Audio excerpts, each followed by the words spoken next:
નદી ઉપર કામરેજ નજીકનો જે બેલ બ્રિજ છે, જેમાં આપણે 2-3 દિવસથી સમારકામનું સ્ટાર્ટ કર્યું હતું, એની મુલાકાત લીધી. NHAI ઓફિશિયલ્સ, પોલીસ ડિપાર્ટમેન્ટ બધા સાથે આજે એકવાર જે ઓનગોઈંગ વર્ક છે એ કેવી રીતે ચાલે છે એનું એક જે છે બધું રિવ્યૂ કર્યું છે.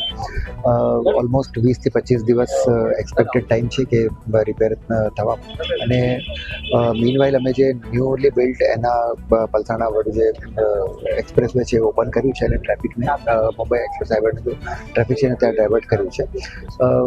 અમુક જગ્યાઓ પર 2 દિવસ પહેલાં ટ્રાફિકના ઇસ્યુઝ હતા. હવે એ પોલીસ ડિપ્લોયમેન્ટ અને પ્રોપર સાઇનેજીસ માર્કિંગથી આપણે સ્મૂથ आउट करिए છીએ। तापी ब्रिज के भरूच से सूरत जाने वाले पोर्शन में हमारा एक एक्सपांसन ज्वाइन जिसे हमें ठीक करना है, उसमें पिछले 1.5-2 साल से हाई वॉल्यूम ट्रैफिक होने के कारण और कोई अल्टरनेट दूसरा ब्रिज नहीं होने के कारण हम काम नहीं कर पा रहे थे।